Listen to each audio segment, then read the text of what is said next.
YouTube Ramarajan channel ప్రేక్షకులకు నమస్కారం। ఈ రోజు ప్రధాన అంశం పులివెందుల ముగ్గురాయి ముసుగు దొంగలు అనే అంశంపై విశ్లేషణ।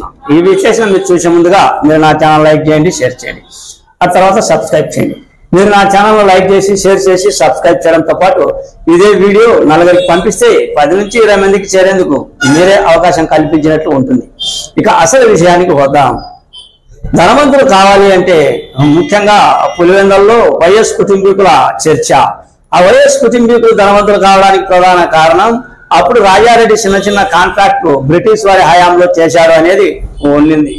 ఆ తర్వాత రాజారెడ్డి రాను ఒక మైన్స్ లోకి దిగాడు అంట। ముగ్గురాయి కావచ్చు, రాతినార కావచ్చు, ఆ తర్వాత వెరైటీస్ కావచ్చు। ఈ మైన్స్ రంగంలోకి దిగడం వల్ల వీళ్ళు కోటాను కోట్లు సంపాదించుకున్నారు అనేది ఇది పులివెందులలో ఎవరిని అడిగినా చెప్పుకుంటూ వస్తారు। ఆ తర్వాత ఇటీవల కాలంలో కూటమి ప్రభుత్వం వచ్చిన తర్వాత ఇది పెద్ద చర్చాంశనీయం అయ్యింది। గతంలో వైఎస్ కుటుంబీకులే పులివెందులను పరిపాలించారు। మొత్తం 40 ఏళ్ళు వైఎస్ కుటుంబీకులు పరిపాలించారు। వైఎస్ కుటుంబీకులు 40 ఏళ్ళు పరిపాలించినప్పటికీ పులివెందులకు సంబంధించిన ముగ్గురాయి కావచ్చు, రాతినార కావచ్చు, ఇంతకు ముందు ఉన్నటువంటి సున్నపురాయి కూడా కావచ్చు, యథేచ్ఛగా తరలించారు, కోటాను కోట్లు సంపాదించుకున్నారు। ఇది వైఎస్ కుటుంబీకులకు రివాజుగా మారింది ఆ గనుల ఆదాయం। ఆ తర్వాత ఇప్పుడు ప్రస్తుతం తెలుగుదేశం నేతలు ఆ గనుల మీద పడినట్లు ఉంది। ఆ గనులలో సంపాదించాలి, వైఎస్ కుటుంబీకులు వెనకబడి ఉన్నారు కాబట్టి రాజకీయంగా మైన్స్ల విషయంలో వీళ్ళు దూకుడు పెంచినట్లు ఉంది। కూటమి ప్రభుత్వం వచ్చింది। కూటమి ప్రభుత్వం వచ్చిన తర్వాత ఎమ్మెల్సీ బీటెక్, మాజీ ఎమ్మెల్సీ బీటెక్ అవి కావచ్చు, వేమలకు చెందిన తెలుగుదేశం నేత పార్థసారథి రెడ్డి కావచ్చు, ఆ తర్వాత బొగ్గు చింతలపల్లికి చెందిన శ్రీనాథ్ రెడ్డి కావచ్చు, వీళ్ళు దృష్టి సారించినట్టు ఉంది మైన్స్ల మీద। ఆ మైన్స్ల మీద దృష్టి సారించడంతో మొన్న సంక్రాంతి పండుగ రోజునే ఏదో హడావిడి జరిగింది అని ఒకరినొకరు దూషించుకున్నారు, ఒకరినొకరు ఆరోపణలు చేసుకున్నారు। మొత్తం బీటెక్ రవి అంచన గణం అదే పార్థసారథి రెడ్డి కావచ్చు, ఆ తర్వాత మొగ్గుచింతలపల్లి శ్రీనాథ్ రెడ్డి కావచ్చు, తదితరులు కావచ్చు, వీళ్ళు సంక్రాంతి పండుగ రోజునే మొత్తం ముగ్గురాయిని తరలించారు అని, దాదాపు కోట్లు సంపాదించారు అనేది కోట్లు వాళ్ళు వెనక వేసుకున్నట్లు చర్చాంశనీయం జరిగింది।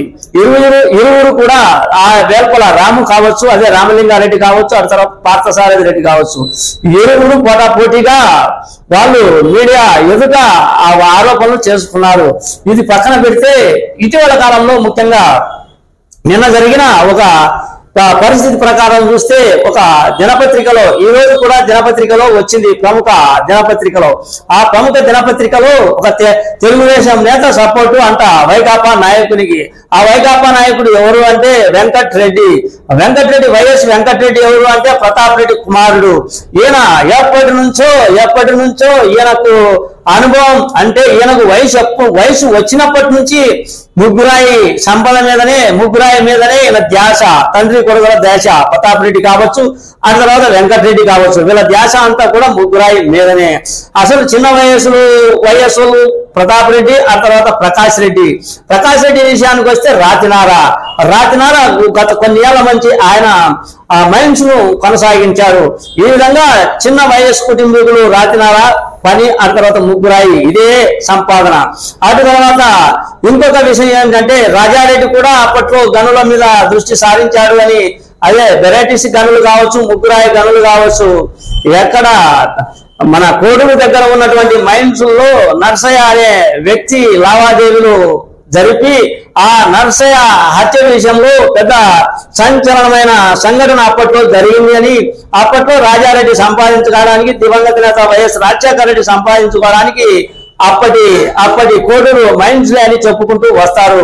ఏది ఏమైనప్పటికీ ప్రస్తుతం ముగ్గురాయి విషయంలో ఈ పరిస్థితి కొనసాగుతూ ఉంది।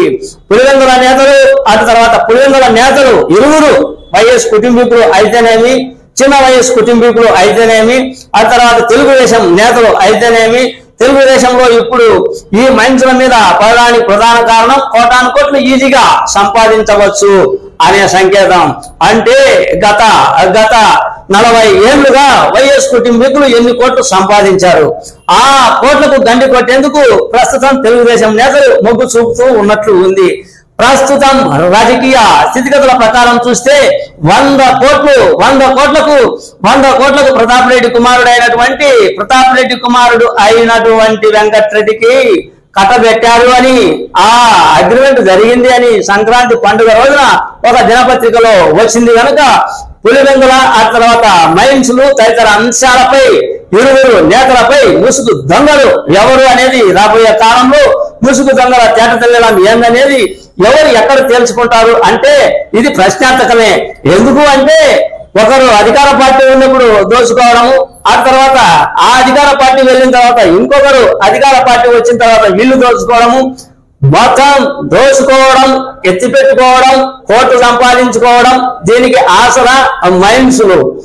దీని వెనకల అధికారం ఎవరి వద్ద ఉంటే అధికారం 5 ఏళ్ళు ఎవరి చెంతకు ఉంటే మైన్స్ దోపిడీ అనేది యథేచ్ఛగా జరుగుతుంది అనేది ఈ రోజు దినపత్రికలో వచ్చిన 100 కోట్ల డీల్ పరిస్థితి అనేది నా ఈ చిన్న వీడియో. మీ సీనియర్ జర్నలిస్ట్ దేరంగల కృష్ణయ్య.